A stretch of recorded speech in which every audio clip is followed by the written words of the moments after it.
The next thing that's important to know, yes, it's possible that you can choose your future and direct the course of your life as you run toward your dream. It's necessary that you have goals, that you write those goals down, that you plan, that you think constantly of how you can begin to improve what it is that you're doing. If it's your presentations, if it's your recruiting skills, whatever that is, it's also necessary that you look for ways to always find a way to pull it out when everybody else thinks that you are defeated. That you've got to take personal responsibility to know that in order to become successful, you've got to make it your personal business to do it. But the next thing, ladies and gentlemen, I want to share with you that some of you already know that it's hard. It's not easy. It's hard changing your life. It was hard when just over 3 years ago in the Penobscot building in Detroit, Michigan, where I was operating my business, and I fell on some hard times, and I was sleeping in my office. It was hard coming into the lobby, and the security said, "Excuse me, Mr. Brown, can we see you for a moment?" And I said, "Yes," and I walked up to the counter, and he gave me an envelope. And he said, "Would you mind reading it here?" And I opened the envelope, and the envelope was from management that said, "This is an office tower. It's not a hotel. Please do not sleep in your office." And I said, "Excuse me, sir." I said, "I just work long hours in creating my business. I'm an entrepreneur. And right now things are bad for me, but they're not going to be this way always. And I just asked for the opportunity to continue to operate like I'm doing. I'm not trying to make this my home." And it was hard coming through the lobby. And sometimes they would laugh. There's a guy talking about becoming successful. And look at him. He's bathing in the bathroom upstairs on the 21st floor. He sleeps on the floor. Him and 2 other dreamers up there. Look at him. It was hard, ladies and gentlemen, coming to speak to people. And I was facing financial difficulties in my own life. I was behind on my bills and my dreams, and I'm saying to them, you can live your dream. It was hard, ladies and gentlemen. It was very difficult to pick myself up each day believing that I could do it. There were times that I doubted myself. I said, "God, why is this happening to me? I'm just trying to take care of my children and my mother. I'm not trying to steal or rob from anybody. Why did this have to happen to me?" It was very hard. And here's what I want to say to you. For those of you that have experienced some hardships, don't give up on your dream. No one could have convinced me by holding on, by continuing to push forward, by continuing to run toward my dream, that one day I would have my own talk show. It's a long shot, ladies and gentlemen, from Liberty City, an abandoned building on a floor, never knowing my mother or father. It's a long shot. Being here with you today in this dome in Atlanta, it's a long shot. No college training, labeled educable, mentally retarded, but I kept running toward my dream. Don't stop. Don't stop. Don't stop running toward your dream. It's very important as you hold on to that dream. There are moments when you're going to doubt yourself. There are rough times that are going to come, but they have not come to stay. They have come to pass. It's very important for you to know that. Don't say, "I'm having a bad day." Say, "I'm having a character building day." It's very important for you to believe that you are the one to make this happen. I remember this high school teacher, Mr. Leroy Washington, at the end of school one June, it was just a few days before we were supposed to leave, and I just got my report card, and it indicated that I'd failed history, and I'd failed English, and I would have to go to summer school. And I was feeling within myself that I was a failure, that I'm slower than most people in getting paperwork, and I was feeling down on myself and very negative. And Mr. Washington was giving a speech to the graduating seniors, and I was in 11th grade. And even though I wasn't supposed to be in there, I went in there because the speech he was giving, that speech was for me. And as he talked, my heart began to beat fast. Tears began to run down my eyes, and I was in the back just listening to him, because he said, and he was a very dramatic man. I still talk to him to this day. He said, as graduating seniors of Booker T. Washington High School, I want you to know that you're blessed and highly favored, and that as you go toward the future, begin to know that you have greatness within you.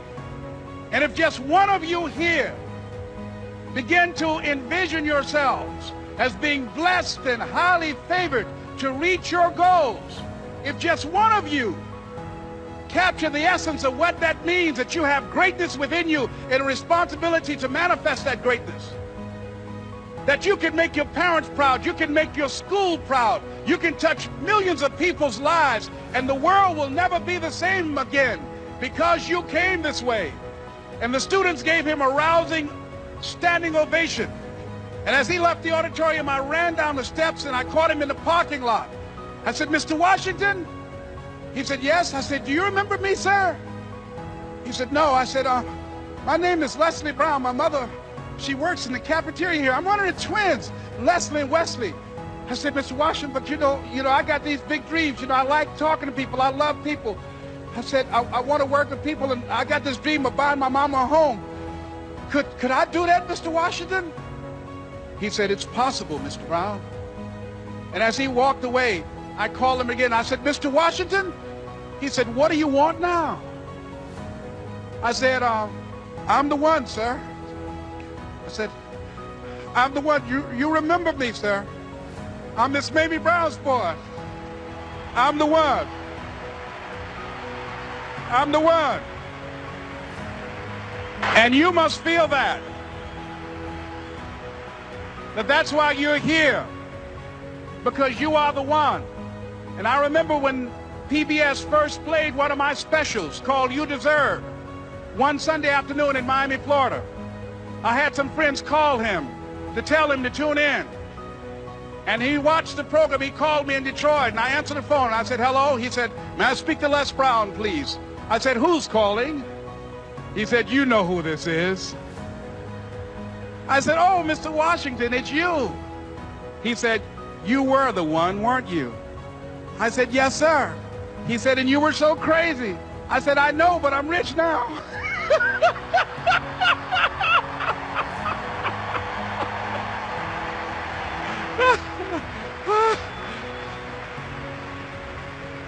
Ladies and gentlemen, it's not going to be easy.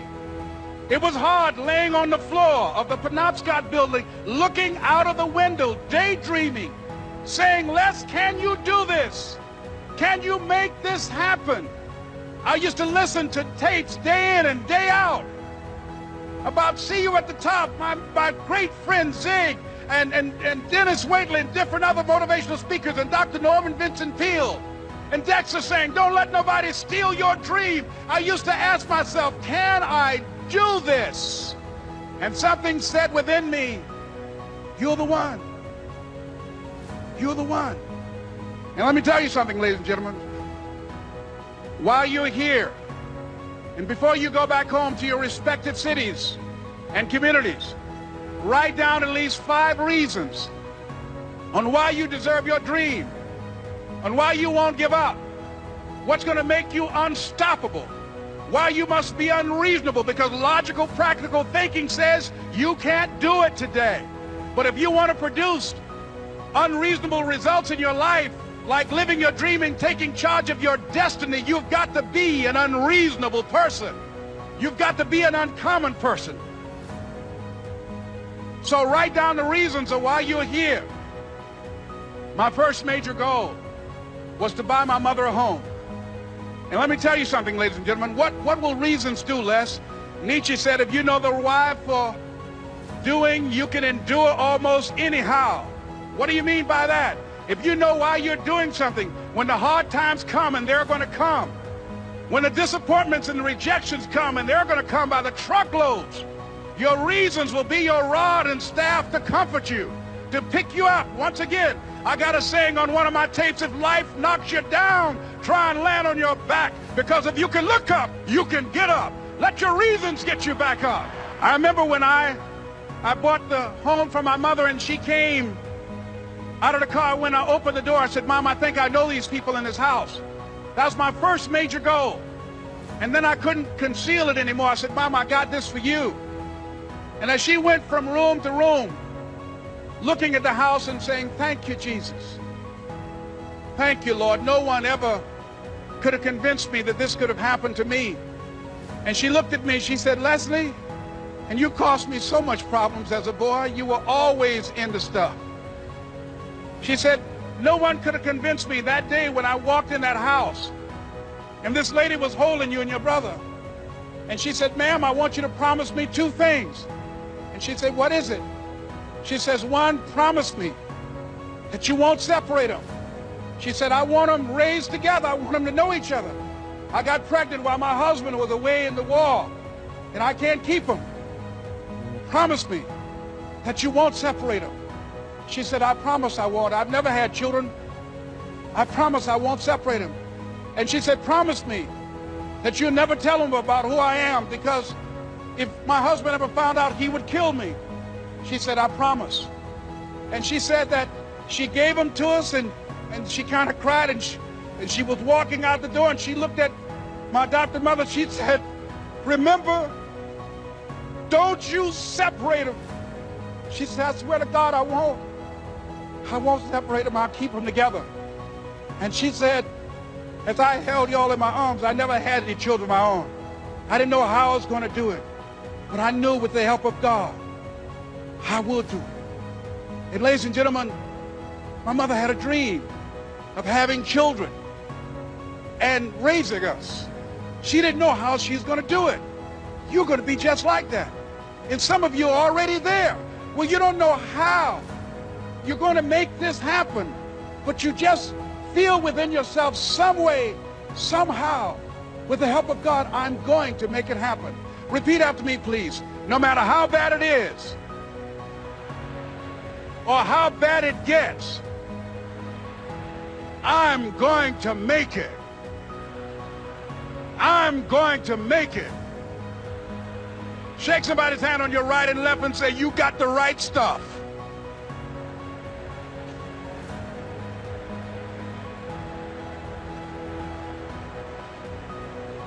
So yes, it's possible for you to live your dream.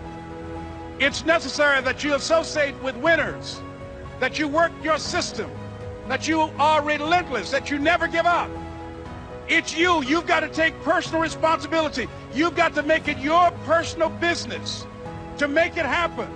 And you've got to resolve within yourself that I can do this, that it's hard, but you've got to say, I'm the one. I'm the one to make this happen. I'm the one to become successful in this business. As you work to help other people to become successful, that feeds your success. But you know it's going to be hard, but find out what will make it worth it for you. So, ladies and gentlemen, if you want to make your dream become reality, the people that are running at their dreams know that it's possible that you can live your dream, that it's necessary, that you're relentless, that you have a plan of action, that you are creative. The people that are living their dream are finding winners to attach themselves to. The people that are living their dreams are the people that know that if it's going to happen, it's up to them. And they're resolving within themselves, it's not over until I win. The people that are running after their dream know they're going to have hard times. They keep on running because they're saying within themselves, I'm the one. I'm the one. No matter how bad it is or how bad it gets, I'm going to make it. The people that are running after their dreams are the people that are hungry. Shake somebody's hand on your right and left and say, you got to be hungry.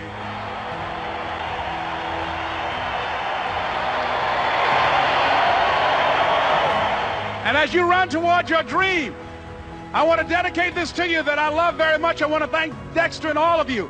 It's something that I'm known by.